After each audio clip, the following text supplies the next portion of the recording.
Listening actively is probably one of the more exhausting things you can do as a human being. Intellectually exhausting, physically exhausting, but it's absolutely essential in coaching that you actively listen to what's being said.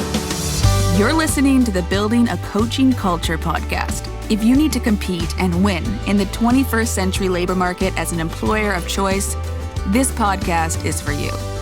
Each week, we share leadership development, coaching, and culture development insights from leading experts who are developing world-class cultures in their own organizations.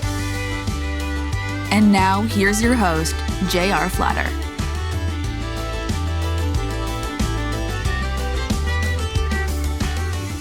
Hey, welcome back, everybody. J.R. Flatter here, and this is Building a Coaching Culture. And as always, I have my trusted co-host, Lucas, here. Everything going well with you? Yep. All right. So here we are. We're still working our way through the foundations, the fundamentals of coaching. I think we're right in the middle, just past the middle of the fundamentals. And although we've talked about the competencies a lot, this will be the first time we really focus on them. The 8 core competencies. Again, we align ourselves with the International Coaching Federation. And so we follow their 8 core competencies. And we'll talk about each of those. And in the previous session, we talked about the arc of the relationship. And today we're going to talk about the arc of the session. And it's really relevant to the competencies because the arc is directly relevant to where we're at in the session. So with that, we'll jump ahead, do our little bit of mindfulness like we always do. I want to get you used to thinking about this. I want to get you used to practicing this outside of the classroom, in the classroom. This is the second deck in every deck we teach, quite purposefully, because we want you here. We want you present in the room. Got a million things going on. I'm going on a 30-plus day vacation tomorrow.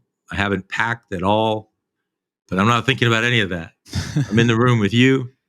100% of my attention is here. But I know as a human being, I'm going to wander and I'm going to think about, going overseas, I need an adapter, I need warm clothes because it's going to be cold where we're going. And I'll pull myself back into the room.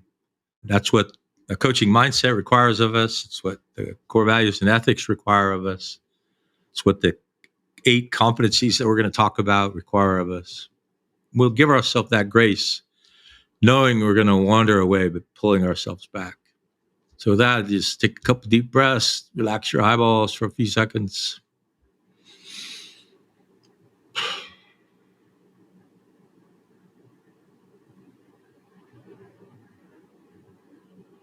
All right.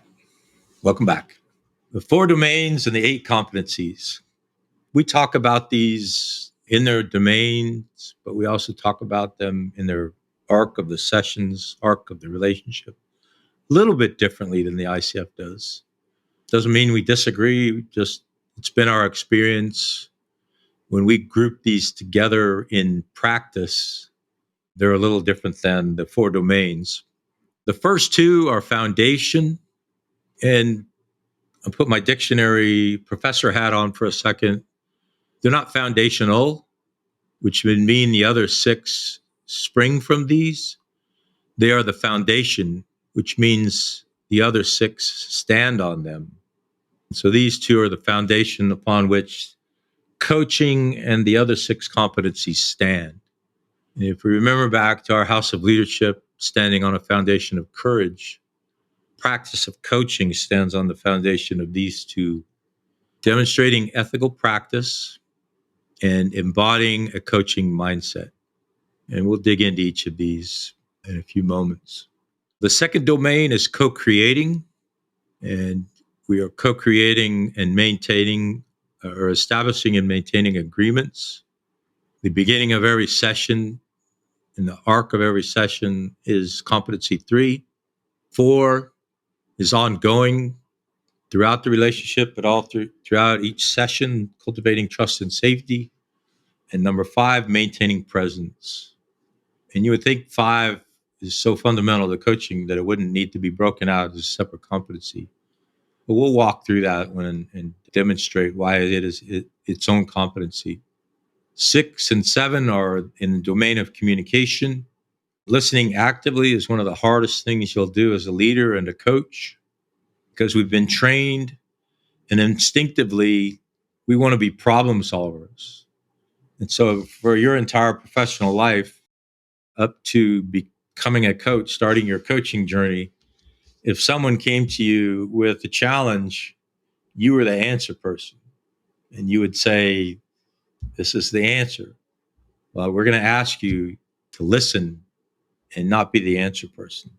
Evoking awareness, not awareness of ourself or awareness of the competencies, but evoking new awareness. As Lucas says, connecting the dots. When we talked about the difference between mentoring and coaching a few sessions ago, it was who had the awareness. When you're mentoring, you have the findings, you have the conclusions, and you have the recommendations.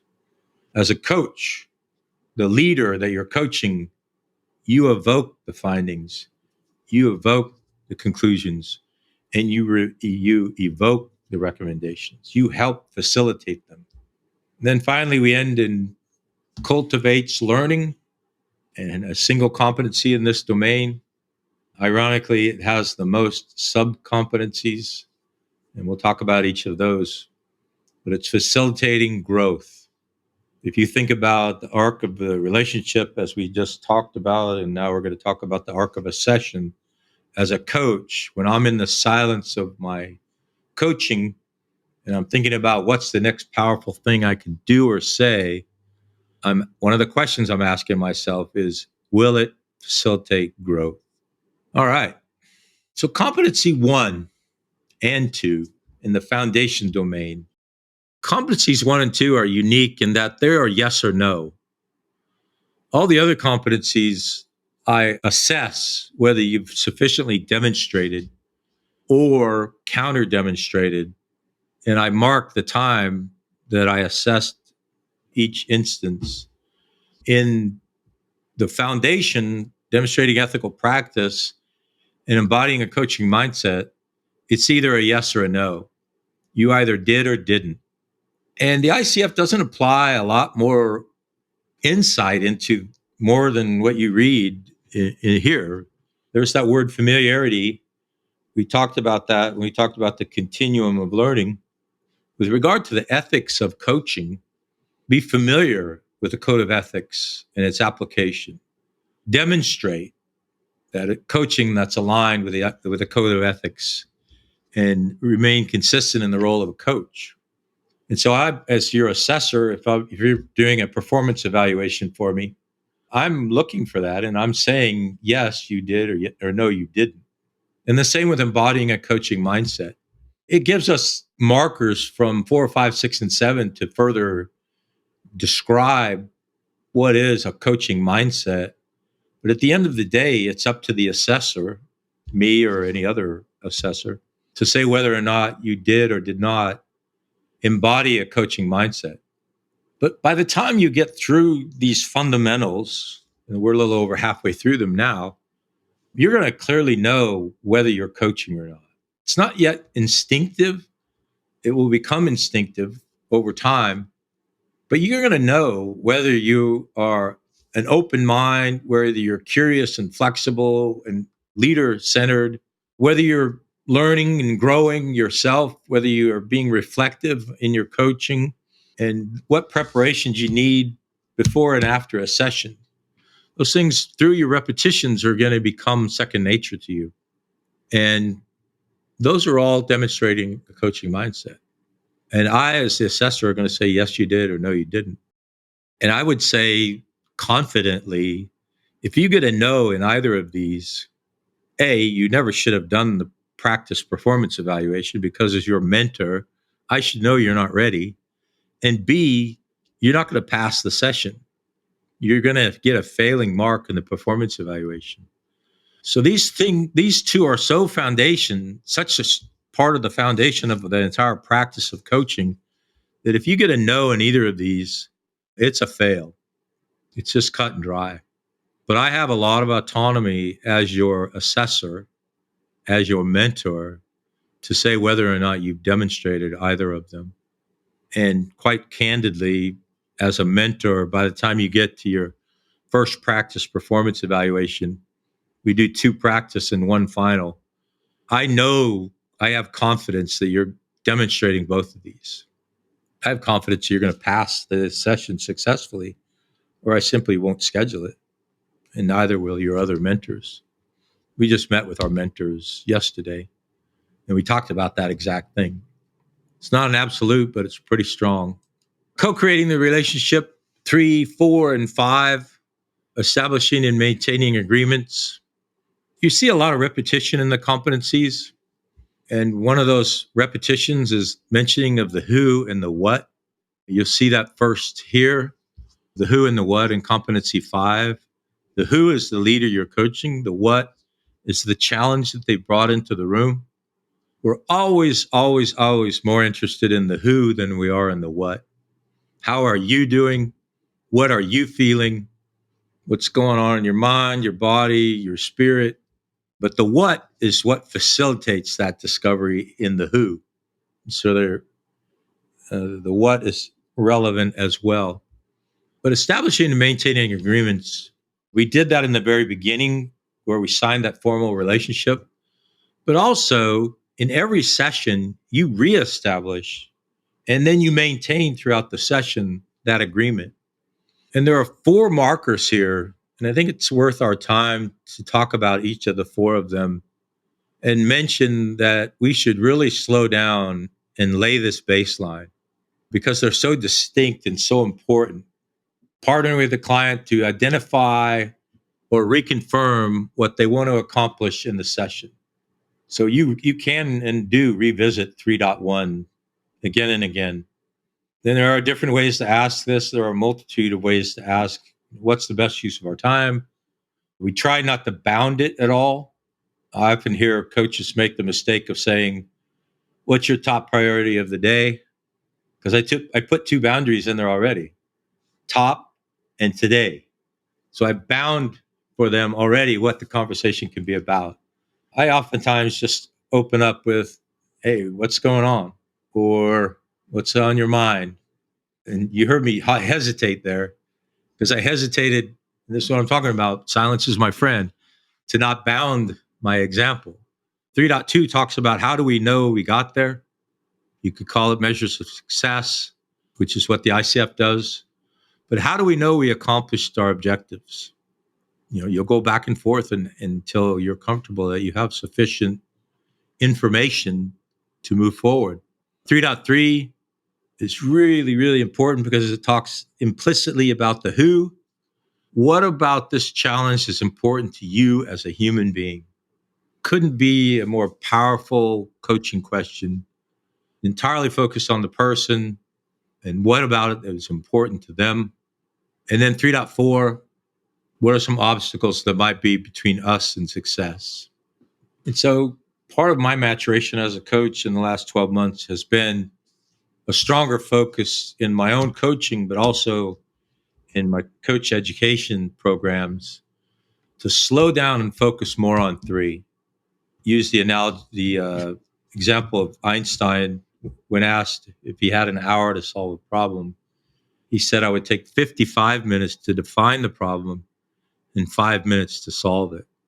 Not quite the same ratio in a coaching session, but it certainly holds true that you should focus on competency 3 just a little bit longer than you think you need to. And you not only identify, but you confirm and or reconfirm. So did I hear that correctly? Is this the best use of our time in this session? And then and only then do you move on to 4 and 5, cultivating trust and safety, maintaining presence, which for us in the arc of the relationship are grouped together 4, 5, 6, and 7. But acknowledging that you're not in the driver's seat. 4.1 is clearly telling me I'm telling the leader you're in the driver's seat. Your talents and insights are prevalent here.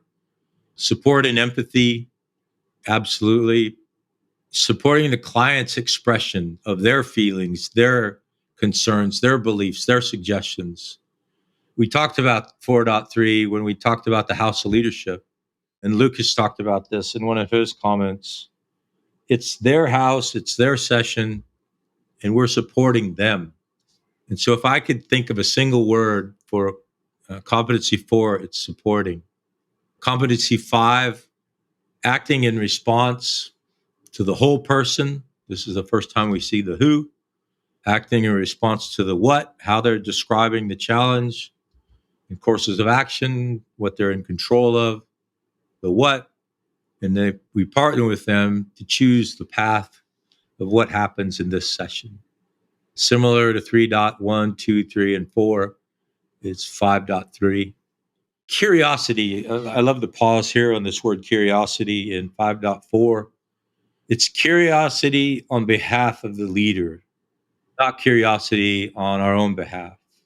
Very important, nuanced difference. I'm coaching someone that I've been coaching for a year, and I know they're married, but I know they live in a different house in a different state than their wife. And I've never asked, what's that all about? Because that curiosity that I have as a human being has never been relevant to the coaching topics that he's brought into the room. He's never talked about it other than in the relationship to buying and selling a house. So I could never convince myself that beyond my own curiosity, it was actually relevant and that I would be maintaining presence and curiosity on his behalf. Here's the first time we talk about silence, the coach allowing for silence, pause, and reflection. Probably one of the more important things you do as a coach, and one of the most powerful things you can do as a coach, is just be quiet. Lucas and I learned an acronym this year, WAIT, WAIT. Why am I talking? Whether it's relevant to your leadership or your coaching, if you find yourself with a sore throat and a dry mouth, you've probably been talking way too much, and you should probably ask yourself, why am I talking so much? Especially in a coaching session. Moving on, domain 6 and 7, communication. Listening actively is probably one of the more exhausting things you can do as a human being. Intellectually exhausting, physically exhausting, because it's not how you were taught to listen. It's not how you learn to listen, but it's absolutely essential in coaching that you actively listen to what's being said. You're customizing your questions to what you're hearing. You're adapting. You're watching. And this is where we, for the first time, talk about whispers. You're looking at the emotions, the body language, the words between the words, the connecting of disparate thoughts. That's what listening actively is all about. So, again, one of the greatest strengths you can bring into a coaching session is to be quiet. One of our coaches in Ireland talks about, I have 2 ears and 1 mouth for a reason. I should listen twice as much as I talk. And then 7, love competency 7. It's talking about what new awareness am I helping my leader discover? And it goes back to the findings, conclusions, and recommendations that we've talked about on a few occasions. It's my leader's responsibility to make those discoveries. I'm facilitating them. One of the greatest joys we get as a coach is when they say, wow, what a great idea. And we remind them, that wasn't me, that was you. You see the who and the what again for the second time.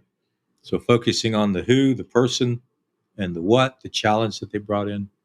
7.5, I think, is especially important here. And this goes back to Luke's earlier comment. Sharing with no attachment, which some philosophers might say is impossible as a human being, to be absolutely objective. What you're hearing and seeing and learning, that's what the ICF means with no attachment. So it's their house, their experiences, their emotions, their expressions, and you supporting them, respecting them, adapting to them without judgment, without influencing your next question or observation with your own house of leadership. And it's an impossible ideal, but that doesn't mean that it's not worthy of pursuit. You're influenced by your lifetime of experiences, your education, your ethnicity, your gender, a multitude of other things. And so that asking you to completely step out of those, I know even saying them out loud is an impossible ideal. And then finally, cultivating, learning, single competency, but 9 sub competencies, facilitating client growth. We call this the beyond phase, and we're going to look at the arc in our last couple of minutes of this session. Exploring, so 3.1 becomes 8.1. So in 8.1, we're asking, how did we do on what we said we wanted to accomplish? So therefore, if you didn't ever establish 3.1, you don't have an 8.1 to close. Doesn't mean you failed the session, and doesn't mean it was an unsuccessful coaching session, because sometimes you don't clearly establish any part of 3. Client's not ready. There's not enough trust and safety yet. Could be any number of things. They just had a fantastical event or a catastrophic event, and they just need to talk to somebody. So all of these are ideals. Across your coaching practice, you should see them regularly. Across each coaching relationship, you should see them, maybe not all of them, depending on the length of the session or the relationship. Across each session, you're not going to see all 9 of these. You're not even going to see all 8 competencies. So that's not the ideal that we're asking for. What did you learn in this session? One of the most powerful and courageous questions, and one that I always, always, always encourage you to ask. You'll find your own way to ask it. What do you know now that you didn't know 27 minutes ago? What did you discover in our conversation today? Any number of ways to ask 8.2, but I strongly, strongly encourage you to ask it. And they break it down into the who and the what. Instinctively, the leader's going to go to the what. And as a world-class coach, you're going to say, great, congratulations. Now, what about the who? You. What are you feeling? What's going through your mind as we wind down this session? And I've told you I'm a very explicit coach. So as we go through this arc, I'm talking about the beginning, the middle, and the end, which are going to be the next slide that I show you. One that I'm the most uncomfortable with, and I'm still trying to find a way to ask it comfortably, is this a good place to stop? The clock is never our friend. In a coaching relationship, we're usually bounded by our calendar in some way. So the clock usually answers this for us. You might have a fantastical discovery, and it's time to celebrate and go home after 20 minutes, and you had an hour blocked. Or they could come into the session in a lack of energy, and their mind is somewhere else, and you can see that they're just not present. You've tried a couple of different approaches, and still you could suggest as a coach at any time, hey, let's reschedule this. I could see that your mind's elsewhere. You could have an amazing discovery. They could come in. I have to be careful here. I was going to give you an example, but I probably would have given away some confidentiality. But someone came into a session with this magnificent discovery that they had had since our last session. And 2 minutes into the session, I congratulated the person and I said, you need to go celebrate. Let's reschedule this session. And thanks for sharing. But you'll decide as a coach how to ask that question and when to ask that question. So in our last few minutes together in this session, let's just look at the arc and how we group them together and how we teach them. Hopefully the ICF won't be too disappointed that we kind of group them a little differently. Because as I look at the arc of a session, and as our coaches and mentors contribute to the growth of our practice, we see it broken down into the beginning, the heart, and beyond. The beginning is all about competency 3 and clearly identifying all 4 markers and taking time, as much as a third of the session, maybe even more, to clearly define what is the best use of our time today. How are we going to know when we get there? What is important about this to you as a human being? And what might be some obstacles between us and success? And to borrow a phrase from Michael Begay-Stanier, stay in 3 a little more than you're comfortable. I think he says, stay curious a little longer than you're comfortable. For me, I would add, stay focused on 3.1, 2, 3, and 4 a little longer than you're comfortable. The heart of the session, the same as the heart of the relationship. And I ask myself, I keep this in front of me when I'm coaching. Am I clearly established competency 3? And if I haven't, am I not going to? And it's just better to move on.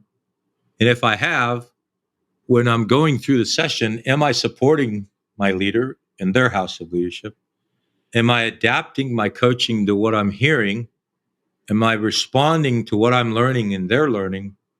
And am I creating new awareness? That's competencies 4, 5, 6, and 7. And then finally, beyond the session, which is largely competency 8. Again, this isn't meant to be linear. The session could and will wind back and forth. How did I do? How did we do? That's 8.1. What actions are you going to take based on this session? How are you going to hold yourself accountable? We as a coach are an accountability option. We should never force ourselves onto our leaders as an accountability choice. Hey, I'm your coach. I can help you be accountable. That's a little stronger than I would be comfortable with. One of my roles as a coach can be to help you stay accountable. Depending on where you're at with trust and safety in the relationship is whether I would even make that statement. Early on, I know the answer is going to be yes, because I'm largely still in charge, even though I've told them you're in the driver's seat. Celebration, there's a huge difference between celebrating and affirming. I love celebrating discoveries with leaders that I coach, but I will never affirm that it was the right decision. So someone may discover that they want to change jobs, and I'll celebrate that discovery with them. I won't say something like, man, I've been waiting for months for you to say that. That's just a little bit too far. And then ending. Does this look like a good place to stop? Yeah, I mean, I think if we're talking about like the arc of the session versus like the whole relationship, like we went over earlier, it's a little difficult sometimes to make sure that you have their goals for a particular session. And like you said, you sometimes want to pull in goals from the previous session if it's not the first one. But yeah, I would say sometimes if you're further into the arc and 3 wasn't firmly established, I would almost tend to go back and try to get some of that, because I find personally that I can, if I don't have that structure, it can kind of meander and become less effective, because less professional in a way. Yeah, I would say early, especially early in a relationship, it's okay to let them meander. If they've had a fantastical discovery or a catastrophic event, absolutely be there to listen. But across the arc of the relationship, you have an obligation to clearly establish objectives, clearly establish measures of effect, of success, clearly establish what about this basket of challenges is important to you as a human being, and what are some of the obstacles that remain between you and that objective. All right, my friend, we'll see you soon. Alrighty.